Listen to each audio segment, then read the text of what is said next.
Las reacciones químicas en la vida cotidiana. Primero debemos recordar que es la química, como la ciencia que estudia la transformación de la materia y sus propiedades y también sus reacciones.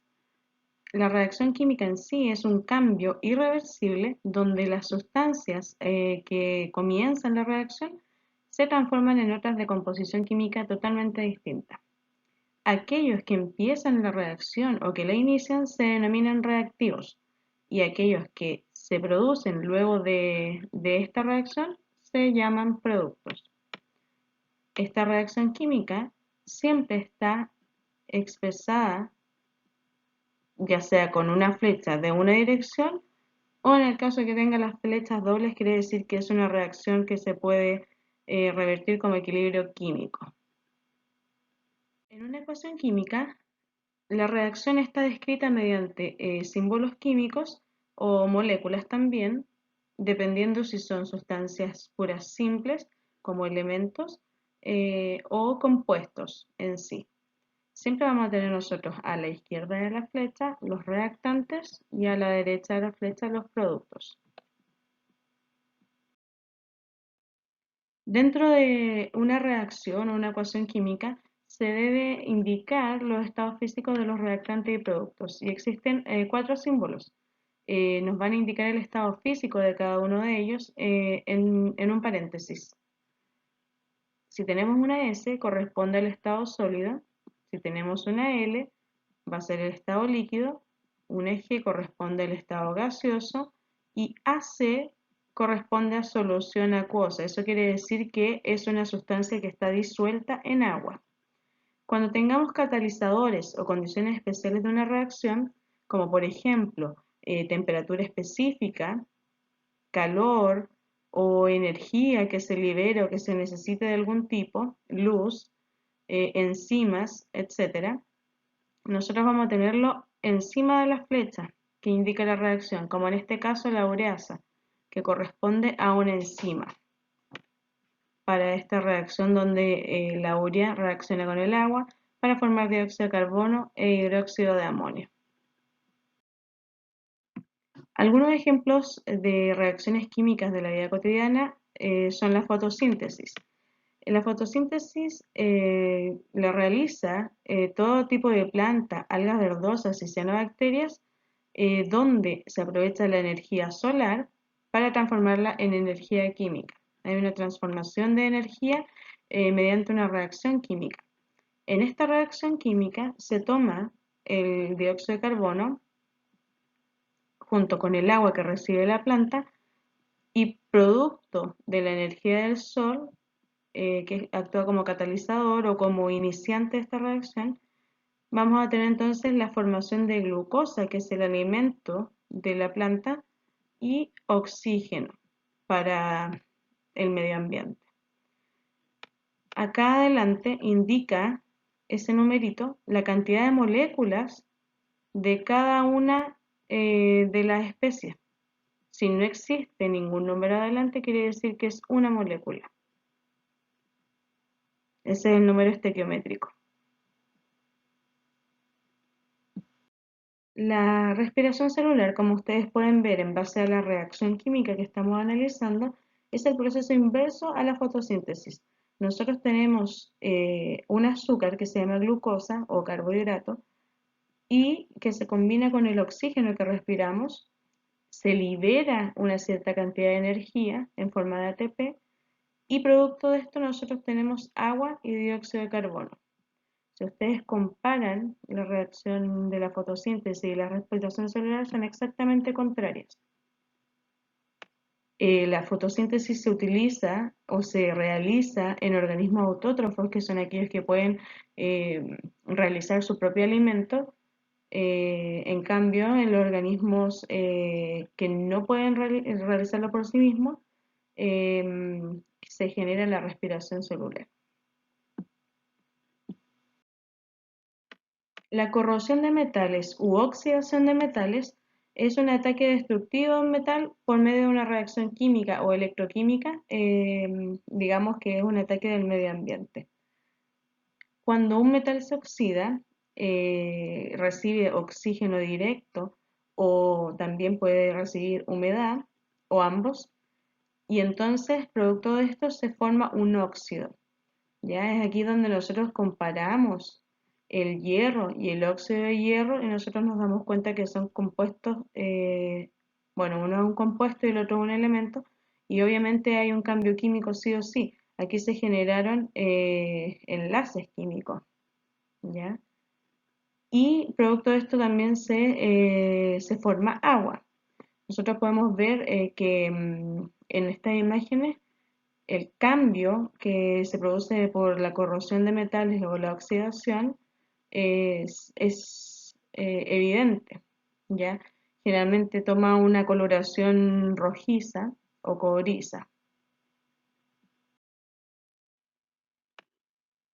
La putrefacción de la materia orgánica básicamente es una degradación, ¿ya? Por todos los compuestos que están formados por carbono e hidrógeno mínimo. Eso es la materia orgánica. Este proceso lo llevan a cabo los hongos, bacterias y microorganismos, quienes son los descomponedores de la materia orgánica. Van a entonces a ocurrir reacciones bioquímicas donde, por ejemplo, nosotros acá tenemos un azúcar que se combina con levadura y producto de esta reacción tenemos dióxido de carbono y alcohol, en este caso etanol. Y eso es parte, digamos, de la putrefacción, la fermentación de una materia orgánica y posteriormente se pudre. Se puede evidenciar, por ejemplo, en este caso una naranja, estos sectores donde hay un cambio de color importante, la putrefacción. Cuando nosotros aplicamos calor directo con el objetivo de quemar una sustancia, estamos realizando una combustión. Por ejemplo, cuando nosotros hacemos prender la mecha o la cabeza a un fósforo, em, estamos haciendo contacto con el fósforo y el oxígeno del aire. Para esto se necesita una energía y producto de esa reacción del fósforo con el oxígeno tenemos el óxido de fósforo. Cuando encendemos una cocina, lo que vamos a quemar en el fondo es un hidrocarburo. Ese hidrocarburo reacciona con oxígeno y producto de aquello tenemos óxido de carbono y agua. Cuando nosotros quemamos carbono, lo que se produce es directamente dióxido de carbono. Y cuando nosotros quemamos hidrocarburos, lo que vamos a producir es dióxido de carbono y agua, dependiendo de cuáles son las sustancias de origen, es decir, los reactantes. Vamos a tener también distintas cantidades de producto, pero siempre se va a obtener dióxido de carbono y agua. En cuanto a la digestión, existen muchas reacciones químicas que se llevan a cabo y aquí intervienen las enzimas. Eh, Estas enzimas son macromoléculas que tienen, digamos, funciones específicas. Ellas actúan sobre sustratos específicos. Lo que vamos a ver entonces eh, corresponde a los tipos de digestión. Tenemos la digestión mecánica y la digestión química. Dentro de la digestión mecánica existe un proceso físico y la mezcla de alimentos. Y en la digestión química ya es donde vemos una transformación de los alimentos en el estómago en sí. Aquí están varias enzimas que participan en la digestión química, pero nosotros más que nada vemos la parte de reacciones específicas. Como existen tantas reacciones dependiendo de lo que consumamos, generalmente en la parte de digestión química se observa cuál es la enzima, el órgano en que participa y su función.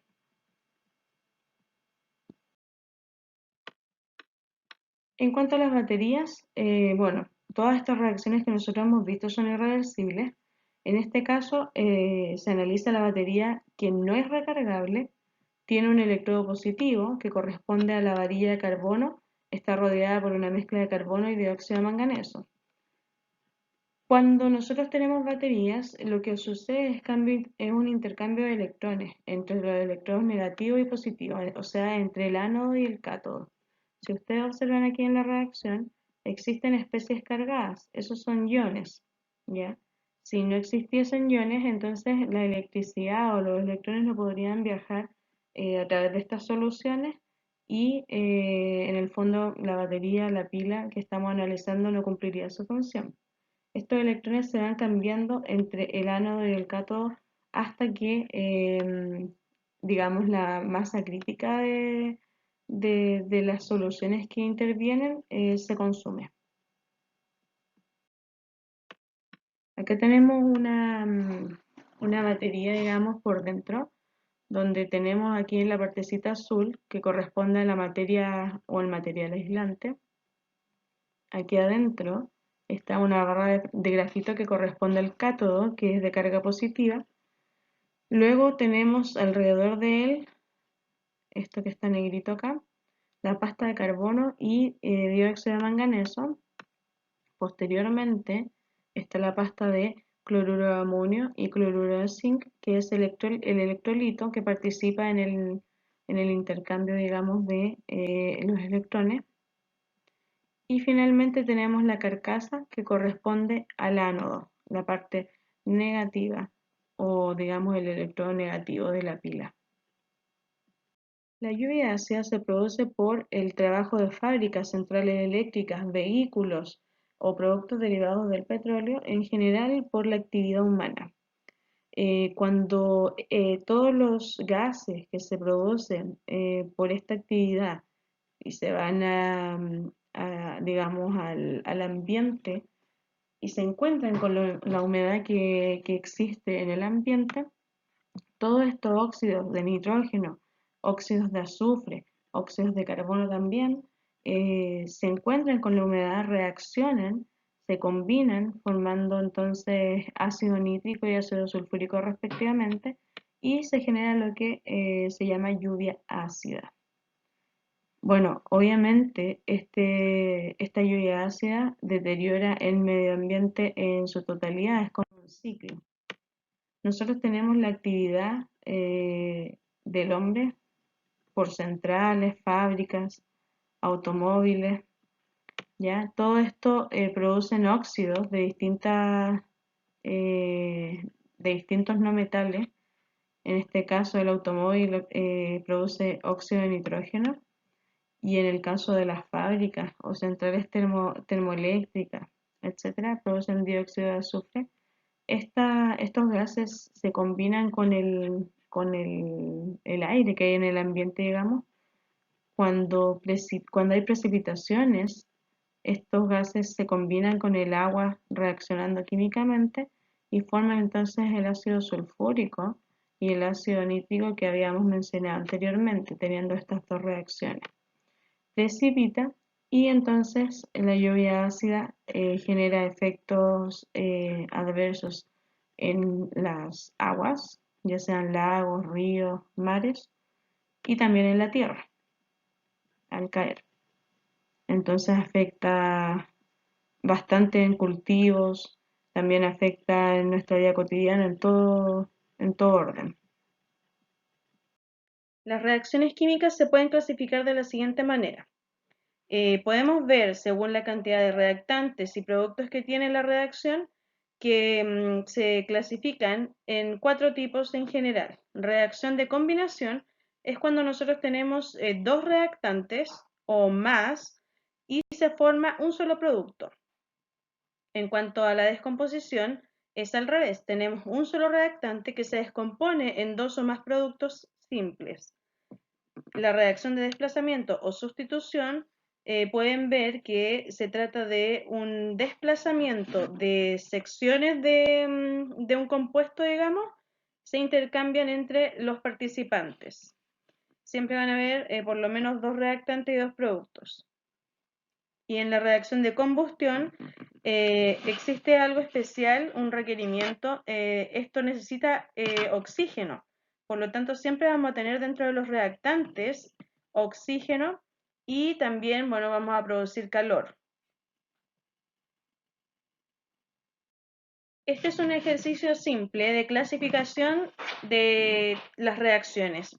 Lo que debemos analizar es las características de cuántos reactantes hay y cuántos productos, si es que existe en alguno de las reacciones presencia de oxígeno como reactante, etc. Así que vamos a ir analizando y clasificando.